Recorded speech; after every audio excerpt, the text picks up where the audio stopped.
8:27 আমরা উঠে গেছি পদ্মা সেতু।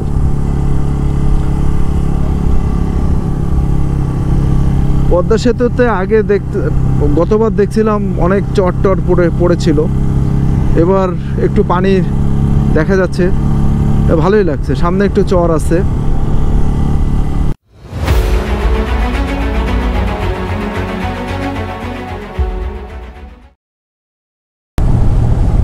আজ 9 তারিখ, আগামী পরশুদিন ঈদ, আগামীকাল 10 তারিখ, পরশুদিন ঈদ। ঈদের জাস্ট 2 দিন আগে, ঈদের জাস্ট 1 দিন আগে বলবো। We are heading to Satkhira. কিন্তু সারা রাস্তা আমার মনে হয়েছিল যে গতদিন মিডিয়াতে যেভাবে আসছে মানুষজন, ঢাকা খালি হয়ে গেছে, ঢাকার মানুষ সব বের হয়ে গেছে অর্ধেক। তো পুরো বাসার থেকে চিলমুড়ে বের হয়েছি। বের হওয়ার পরে রাস্তার এই ভয়াবহ অবস্থা দেখেন, সামনে পুরা স্টক হয়ে আছে সবগুলো অলিগলি সহ প্রত্যেকটা রাস্তা, শুধুমাত্র এইটা না, এই টোল প্লাজা সামনেই, এখান থেকে 500 গজ সামনেই টোল প্লাজা। তো প্রত্যেকটা রাস্তার অবস্থা এরকম। আজকে আমারটা একটু পাওয়ারফুল। হ্যাঁ, না চাপা চোপা দিয়ে তো বের হয়ে আসলাম বেশ কিছু দূর। যান আপনি যান।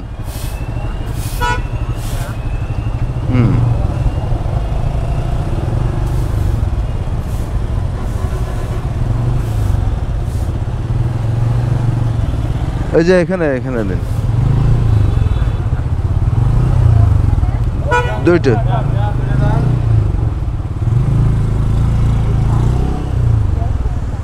হ্যাঁ,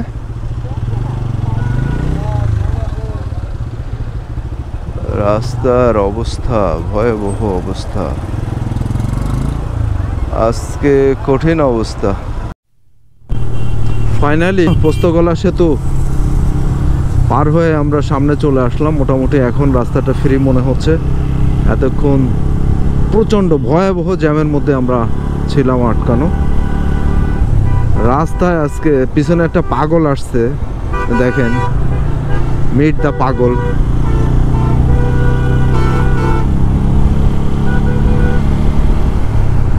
ফুল মানুষ ক্রেজি হয়ে গেছে। আসলে কি করবে, এতক্ষণ জ্যামের মধ্যে যদি কেউ আটকায় থাকে তাহলে তো এমনি পাগল হওয়ারই কথা।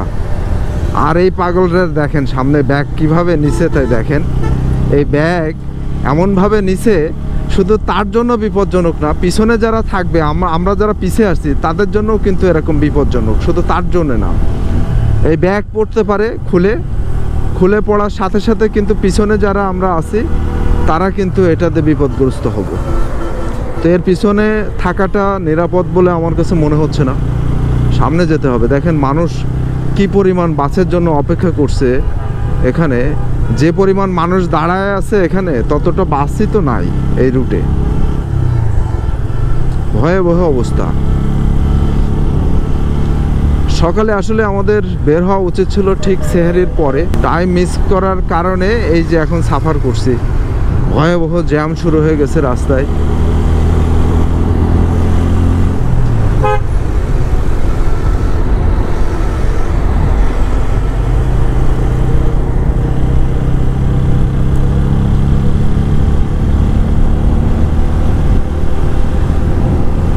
ঢাকা থেকে এখন বাজে হলো 7:30, মাত্র 19 কিলো আমরা আসতে পারছি। আমাদের যেতে হবে পদ্মা সেতু, এখান থেকে আমার বাসা থেকে 50 কিলো টোটাল, তার মধ্যে মাত্র 20 কিলো আসছি। আরও 30 কিলোমিটার আমাদের যেতে হবে, তারপরে আমরা পদ্মা সেতু পাবো। কিন্তু আলহামদুলিল্লাহ আমরা জ্যামটা মোটামুটি ওভারকাম করে চলে আসছি সামনে। ইমার্জেন্সি টেন্সি কিচ্ছু দেওয়া নাই, দাঁড়ায় আছে।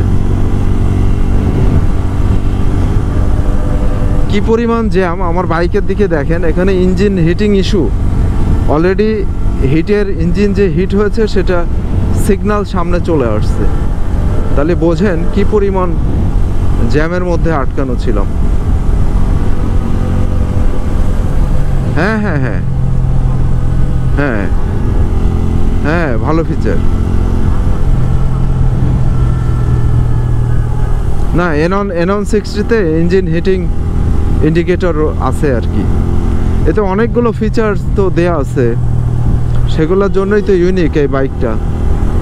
এবং আমি আমার বাইকের পিছে মোটামুটি এক ধরনের হাফ মিনি ট্রাক লোড এখানে দেয়া আছে পিছে, তো যার কারণে আমি তো কনফিডেন্স পাচ্ছি না, কারণ আমার অলমোস্ট একটা সিএনজি জায়গা নিয়েই আমাকে যেতে হচ্ছে চিন্তা করে। সামনের ব্যাগটা দেখেন কিভাবে দিছে, এই ব্যাগটা রিস্কি হয়েছে। পিছনে একটা বাস আসছে পাগলের মতো করে।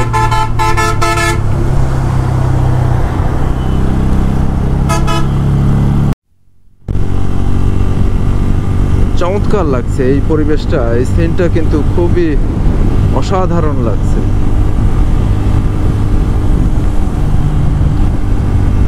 জ্যাম পার হয়ে মোটামুটি আমরা চলে আসছি পদ্মা সেতুর কাছাকাছি। এখান থেকে পদ্মা সেতু আর 15 কিলোমিটার ডিস্টেন্স। তো হাইওয়ে রাইডিংয়ের একটা গ্রামার হলো, আপনাকে যেহেতু এটা অনেক বিজি রোড, আপনাকে 5 সেকেন্ড 10 সেকেন্ড পরপর কিন্তু আপনার লুকিং গ্লাস দেখতে হবে। যদি আপনি এই লুকিং গ্লাস না দেখেন তাহলে কিন্তু আপনার জন্য ডেফিনেটলি রিস্কি এই হাইওয়ে বা এক্সপ্রেসওয়ে। কারণ এক্সপ্রেসওয়েতে যে লিমিট আছে, আমি বলছি দেখেন আমার বাইকের গতি হলো এখন 92, আমাকে কিন্তু 92-তে চালাইতে আমি বাধ্য হচ্ছি, কারণ আমার লিমিট হলো এই এক্সপ্রেসওয়েতে 80, কিন্তু প্রত্যেকটা গাড়ি প্রায় 100 কিলোমিটার স্পিডে যাচ্ছে। আমি যদি তাদের সাথে তাল না মিলিয়ে চালাই তাহলে আমি কিন্তু ভালনারেবল, আমি কিন্তু একটা রিস্কি জোনে চলে যাই। যার কারণে আমাকে কিন্তু তাদের সাথে সমন্বয় করেই কিন্তু আমাকে রাইড করতে হচ্ছে।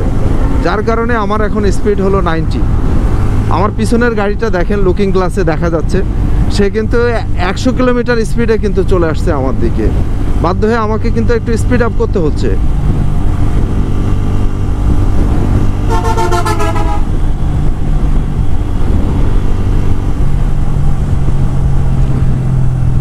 তো এটা হলো রিয়ালিটি, এগুলো রিয়ালিটি হাইওয়েতে।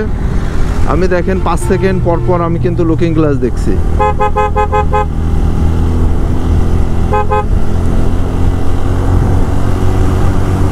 হাসিব ভাই আছে আমাদের সামনে, আমি আর হাসিব ভাই মূলত সাতক্ষীরা যাচ্ছি ঈদ উদযাপনের জন্য। তো আমরা অন্য সময় আমরা একসাথে রাইড করি, কিন্তু ঈদের সময়ও আমরা কিন্তু দেখেন একসাথেই আমরা বাসায় যাওয়ার সুযোগটা তৈরি হয়েছে আর কি। তো রাস্তাটা এখন ফ্রি রাস্তা, এখন একটা সুন্দর একটা চিল মুড চলে আসছে। রাইডিংয়ের যে মজা, রাইডিংয়ের যে ফিল, সেটা আমরা এনজয় করছি।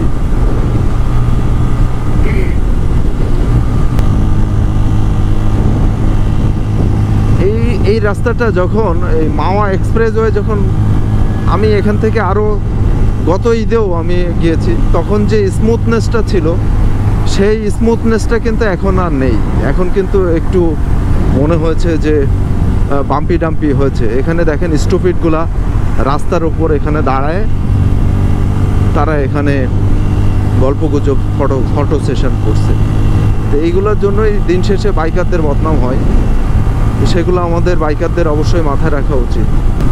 ব্যাক করছি সামনে পদ্মা সেতুতে।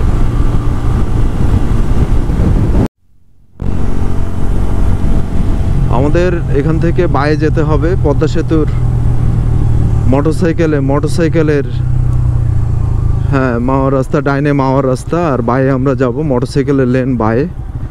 আমরা এখন এই যে বায়ে ঢুকে গেলাম।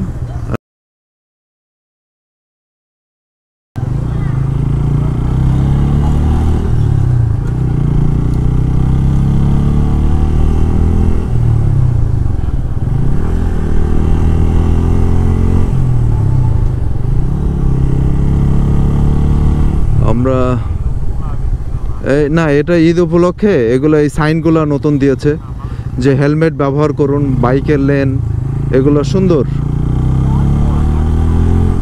না দেন দেন, আমার কাছে ভাঙতিও নাই, আমি করতে পারিনি এগুলা। হ্যাঁ না ঠিক আছে, এই যে চলে আসছে আপনার পিছেই। একটু দেখায় যে এখানে রাস্তার কি পরিমাণ বাইকার চলে আসছে আজকে, হিউজ হিউজ, হাজার হাজার বাইকার্স চলে আসছে আজকে, মানে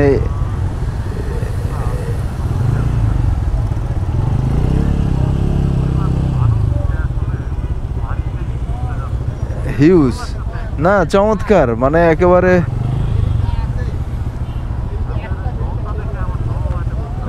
পদ্মা সেতু টোল প্লাজার সামনেই।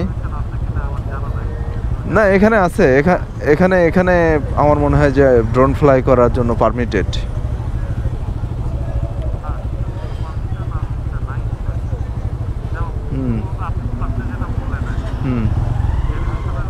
হ্যাঁ মিডিয়া, কোনো মিডিয়ার জন্য, মিডিয়া কভারেজ। না হিউজ হিউজ বাইকার্স, পিছনেও একেবারে বিশাল লম্বা, প্রায় 5 কিলোমিটার, 5 কিলোমিটার একদম একেবারে চলে গেছে মাথা পর্যন্ত। কঠিন অবস্থা,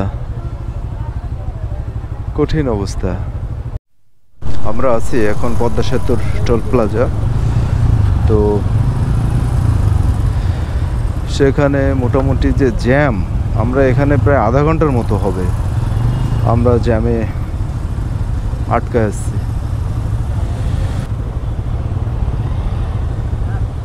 ওনার সাথে কথা বলে মোটামুটি ওনার সিগন্যালটাকে কাটায় আসছে।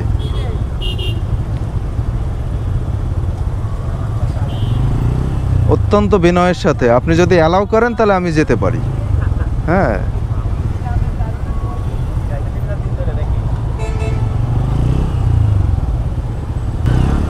এই যে আপনার পিছে, আপনি একটু জায়গা হ্যাঁ আটকায় রাখেন। হ্যাঁ হ্যাঁ হ্যাঁ এই তো গুড। হ্যাঁ হ্যাঁ হ্যাঁ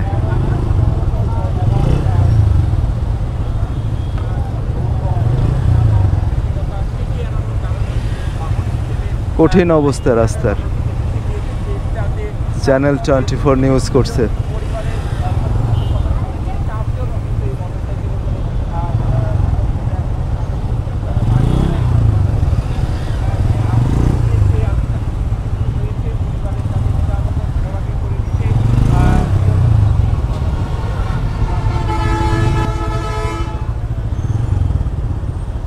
দুইটা লেন করছে বাইকারদের জন্য, মূলত দুইটা লেন করা হয়েছে। তারপরও কিন্তু আগাচ্ছে না, তারপরও পিছে কিন্তু ভয়াবহ জ্যাম আছে।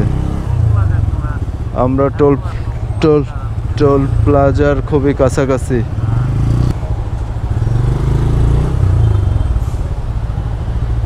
বাইকারদের জন্য 100 টাকা।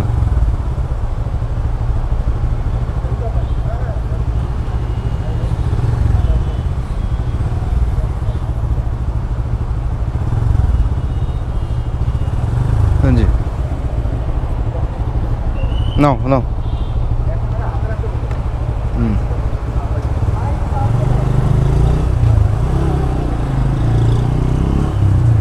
পার হয়ে গেলাম টোল প্লাজা, টোল দিয়ে আলহামদুলিল্লাহ মোটামুটি জ্যাম ঠেলাঠেলি করে সুন্দরভাবে টোল দিয়ে আমরা সামনের দিকে চলে আসছি। এখন মোটামুটি হবে চিল রাইড।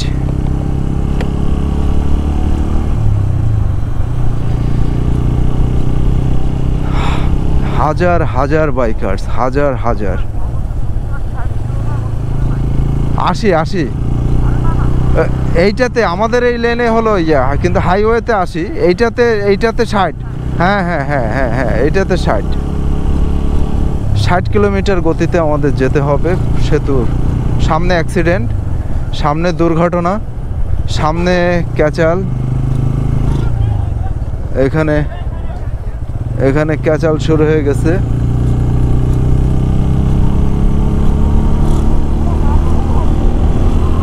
মোটামুটি পুরা WWE এখানে শুরু হয়ে গেছে ডাইনে।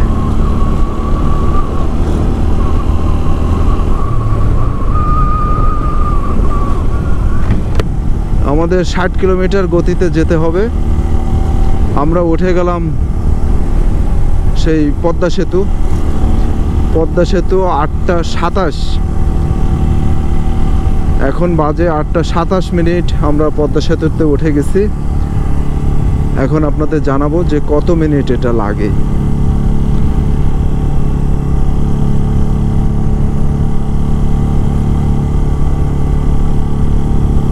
ঠিক 8:27 আমরা উঠে গেছি পদ্মা সেতু।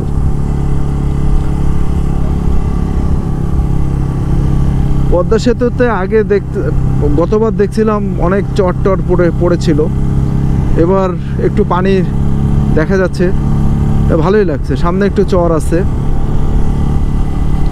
এটা বাইকারদের জন্য, এটা সার্ভিস লেন দিয়েই চলাচলের ব্যবস্থা করা, এবং 60 কিলোমিটার গতিতে আমাদের যেতে হবে। সিসি ক্যামেরা ইনস্টল করেছে এখানে, আগে ছিল না। সো যারা বাইকার্স যারা আছেন, যারা রেকলেস ড্রাইভ করেন পদ্মা সেতুর উপর দিয়ে, তাদের জন্য এগুলা মেসেজ যে এখানে ওই যে সামনে সিসি ক্যামেরা ইনস্টল করা, এই যে সামনে সিসি ক্যামেরা, এখানে ক্যামেরা লাগানো হয়েছে। সো আপনি যদি আইন ভঙ্গ করেন তাহলে কিন্তু মামলা আপনার বাসায় পৌঁছায় যাবে আপনি পৌঁছানোর আগে। আমরা পদ্মা সেতু থেকে এই যে এখন নেমে যাচ্ছি। আমরা 27-এ উঠছিলাম, এখন বাজে হলো 8:35। তার মানে হলো 8 মিনিট। আমাদের জাস্ট 8 মিনিট লাগছে এখানে। পদ্মা সেতু আপনি যদি সুন্দরভাবে 60 কিলোমিটার যে রুলস রয়েছে সেটা মেনে যদি আপনি রাইড করেন, তাহলে আপনার জাস্ট 8 থেকে 9 মিনিট সময় আপনার লাগবে। আপনাদের সাথে মেসেজটা শেয়ার করলাম। আপনারা জানেন, অনেকেই জানেন।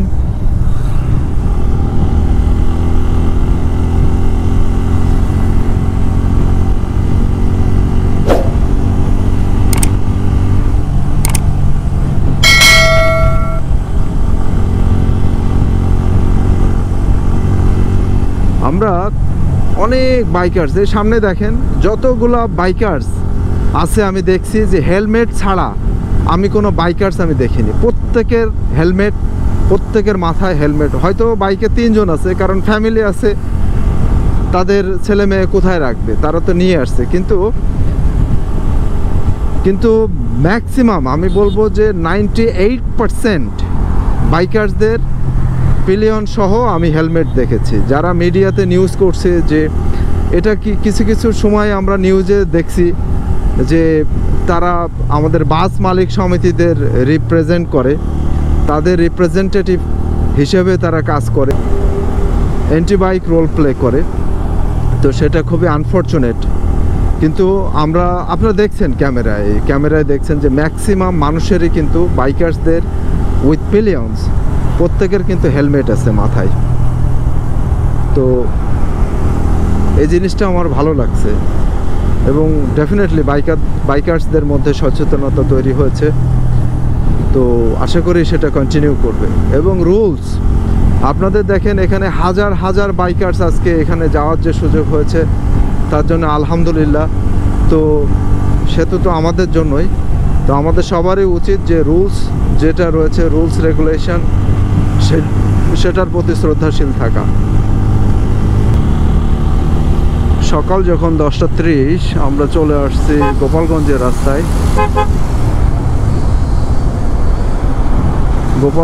রাস্তায়। চলে আসছি গ্রিন লাইন ডাবল ডেকার যাচ্ছে। রাস্তায় দেখেন লুকিং গ্লাসের পিছনে গাড়ির চাপ কি পরিমাণ, সারা রাস্তা এরকম। এই রাস্তাটা কিন্তু সুপার স্মুথ রাস্তা, খুবই চমৎকার রাস্তা।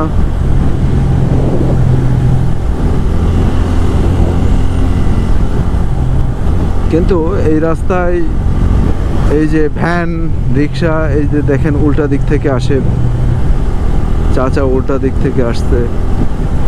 এইটা ইজি বাইক, নসিমন, পরিমন এগুলো চলে এই রাস্তায়, খুবই বিপজ্জনক। এজন্য প্রথমত হলো সুপার স্মুথ রাস্তা, দ্বিতীয়ত হলো এই যে ভ্যান, রিক্সা, অটো এগুলো চলে। এই যে উল্টো পাল্টা, এই জন্য হলো বেশ ঝুঁকিপূর্ণ এই রাস্তাটা। এখান থেকে নড়াইল মাত্র 62 কিলোমিটার।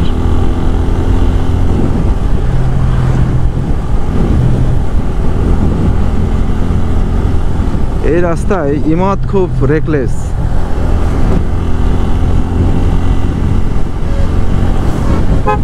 ইমাদ খুবই ওড়াধরা চালায় এই রাস্তায়। অন্যান্য গাড়িগুলা বেশ সেন্সেবল, কিন্তু ইমাদ খুবই রেকলেস।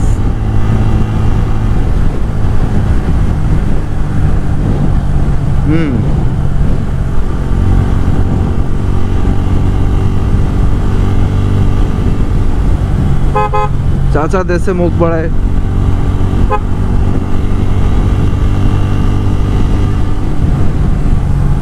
চমৎকার রাস্তা এটা, আসলেই আসলেই মনে হচ্ছে যে দেশের বাইরের কোনো রাস্তা এটা।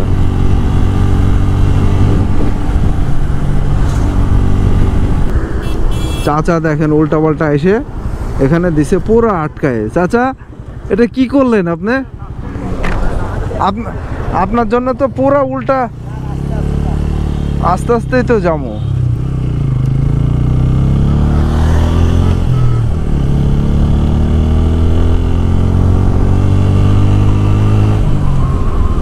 হ্যাঁ,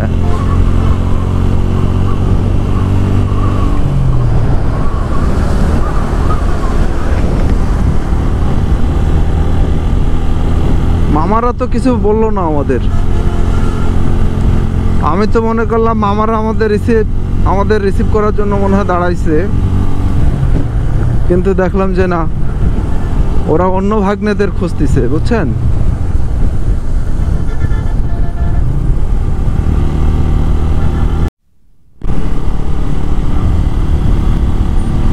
আমরা চলে আসছি নড়াইল কালনা সেতু টোল প্লাজায়।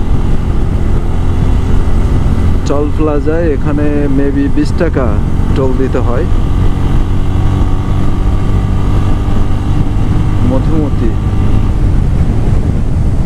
Madhumati toll plaza.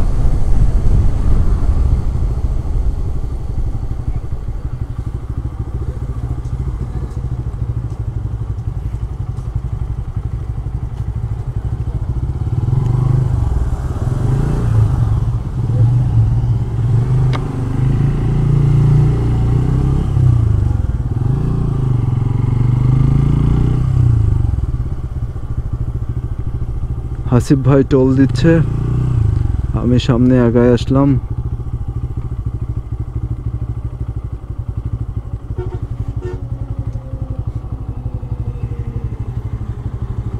অসাধারণ করছে রাস্তাটা, বাট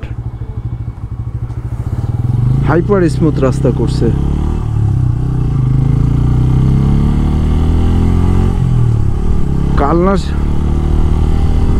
কালনা সেতুতে কি ড্রোন শট নেবেন নাকি?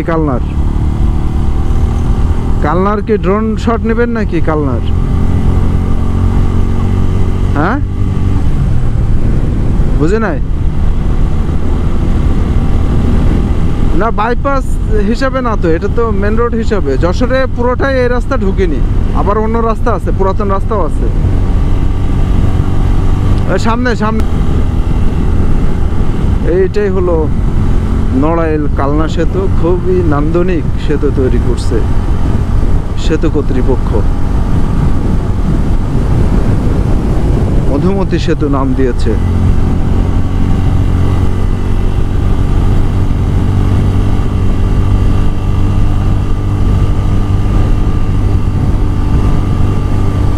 আমরা এখন ক্রস করছি মধুমতি সেতু, দ্যাট মিন্স কালনা সেতু।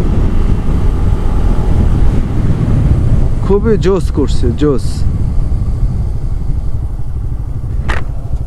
খুবই জোস, বুঝছেন। এর ডিজাইনটা খুবই নান্দনিক। হ্যাঁ, সেটাই বলছিলাম যে এটা ড্রোন শট নেন এখানে। এটা ড্রোন শট নেওয়ার মতোই সেতু এটা।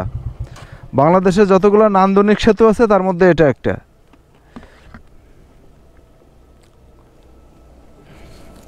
নামো।